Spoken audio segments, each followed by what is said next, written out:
Hi, boys and girls. I'm Blues Dad. Recently, Blues Dad lost his job at a famous Japanese company, and so Blues Dad has lots of time to play the blues on his guitar and make silly videos on YouTube.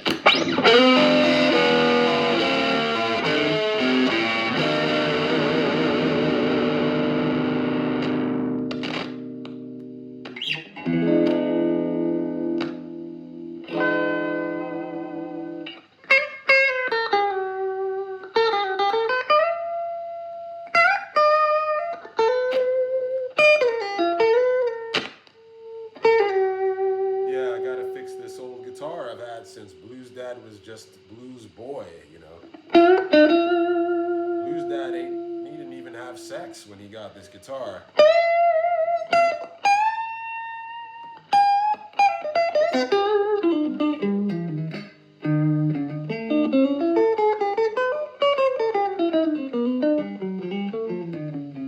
apologize for some of the missed notes, but I'm totally gonna blame the cold for the missed notes. Also blame these strings. These are 9.5 to 44, which is a little bit lighter than I normally use.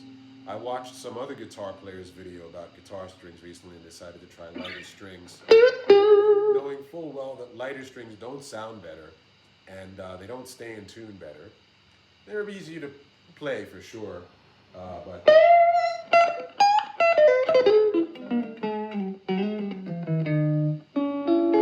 why does it need to be easier to play? Just so you can play faster?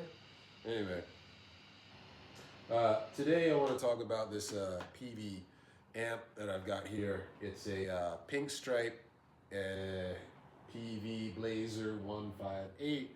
This is the third iteration of this practice amp. The first one is the blue stripe, and looks nice and solid. And then they came out with the trans tube, which has got a silver stripe on it, but that one's a little bit flimsy. This is the one I got.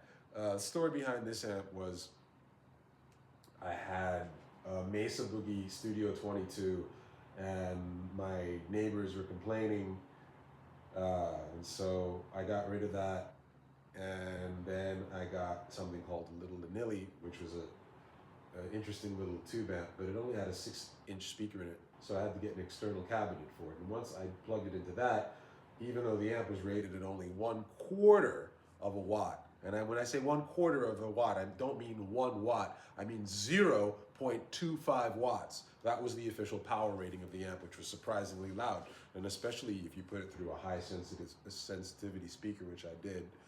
I got complaints from my neighbor again. So I got a Vox VT20, which is a great amp, and then my wife made me get rid of that because I wasn't making enough money at the famous Japanese company I was working for, and she wasn't working at all for some reason, which I still to this day don't understand. She made me sell the amp that I used the money from my salary to pay for. So, and then one day I was in a recycle shop, which is you don't take your old cans and bottles there. You take your old clothes and guitar amplifiers there. And I saw a trademark 10 or trademark 30 amplifier. I got it home. The reverb didn't work. So I brought it back, got my money back, and used half of the money that I used to spend on that Tech 21 amp to get this for maybe 5,000 yen, which back then was about 50 bucks. And I hate the way this amp looks, but I love the way it sounds. I couldn't believe how good this little practice amp sounded, and it was exactly what I needed, because, you gotta play, and you gotta play without pissing people off. Anyway, let's hear how it sounds, because I gotta go to work at a noodle shop.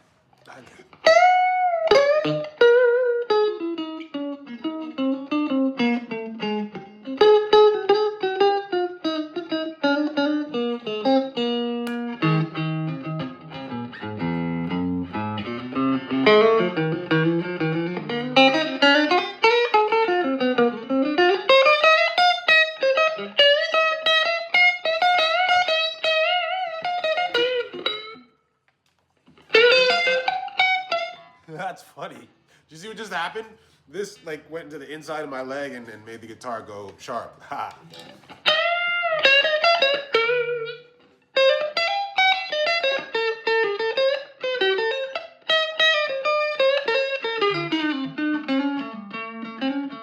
My fingers are just getting colder. I thought they would warm up.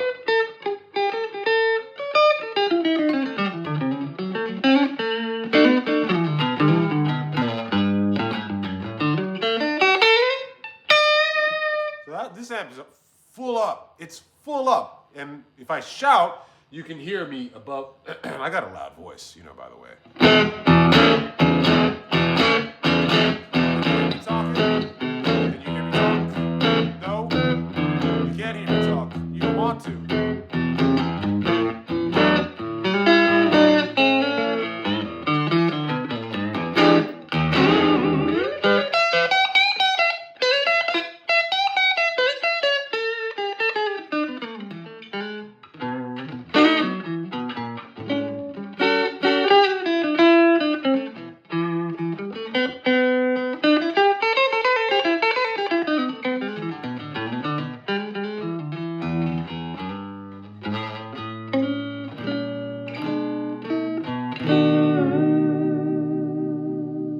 Pretty good.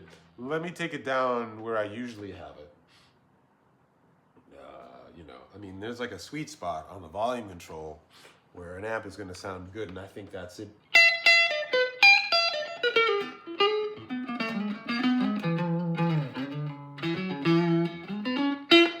It's much more comfortable at this volume.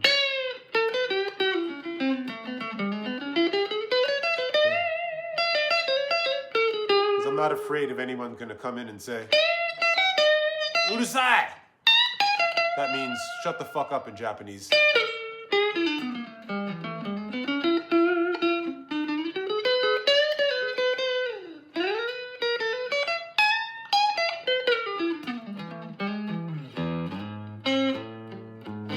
Here it is. Here's the turnaround. Here's the turnaround, okay? This is for me. I mean, you already know this turnaround, but I'm gonna show myself how to play this turnaround because I don't know how.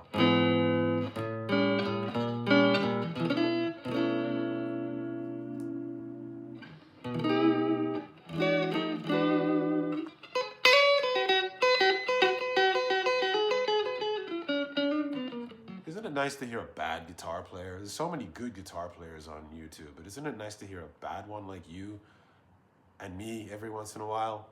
Anyway, this amp's got a switch for vintage and modern. For clean sounds, I tend to prefer modern.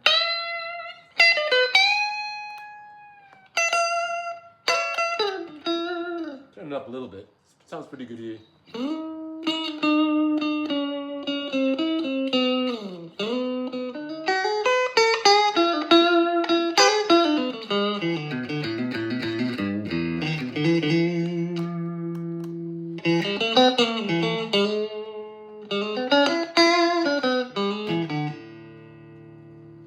One thing, maybe one of the secrets to why this amp sounds good is I don't know, I think this amp lacks treble. So, I got this speaker, this Jensen speaker, to replace the Eminence, the stock Eminence, what is it, Blue Marble? Yeah, Blue Marble speaker in the back there. This is an 8-inch speaker. The little Anelli amp I had a 6-inch speaker, but I'm sorry guys, 6 inches just isn't enough. It just isn't. I mean, you might tell yourself that it's average. You might tell yourself that it sounds okay, that it sounds good enough, but it doesn't. And 7 inches, well, nobody cares if you have a 7-inch speaker because it doesn't exist until no one will believe you anyway. And nobody cares if you're just a little bit more than average. Oh, you're like 15% more than average. You're not even 20% more than average. Who cares? You know what I mean? 8 inches, now, you know, that might be just right for Goldilocks because, you know, 12 inches is just too big unless you're a professional performing. And then in which cases, 12 inches is nice because 12 inches can't be ignored. You know, even from far away, the 12 inches is still gonna, you know, get you, and it's gonna get you deep. And then the 10 inch is my favorite. The 10 inch is my favorite. Really, the 12 inch in Japan is just too big, you know. That 12 inch is just too much for, you know, ear holes in Japan. 10 inches I found is really quite sweet, you know. It's got an abundance of everything you need and nothing you don't. But if you can't get a 10-inch speaker, which is also quite rare, as I found out the hard way a few years ago when I built my own cabinet, because I had to build my own cabinet because there were no 10-inch cabinets, you know, so I had to build my own. But 8 inches is, you can find a lot of really good 8-inch amps with 8-inch speakers, like I think the Vox Pathfinder, the Vox VT20, which I have. Those are both Vox amps, but there's actually some decent, and you know, and of course, what is it, like the Champ or something like that, the Fender Champs, and I think 8 inches is good enough for Goldilocks. So, but what I really like about this amp, what really impressed me about it is the lead channel.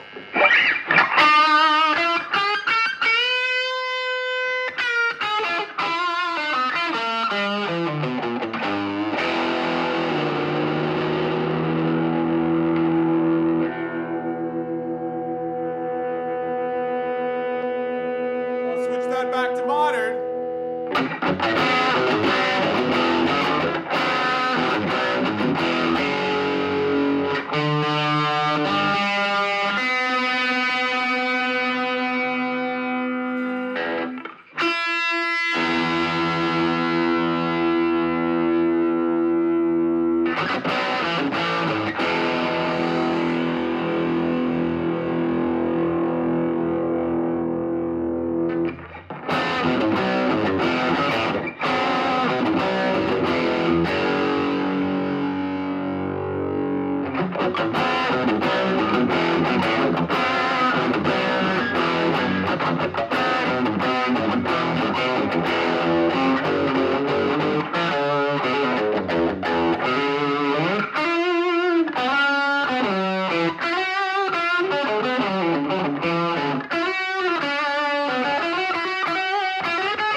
For my bad playing and the guitar going out of tune.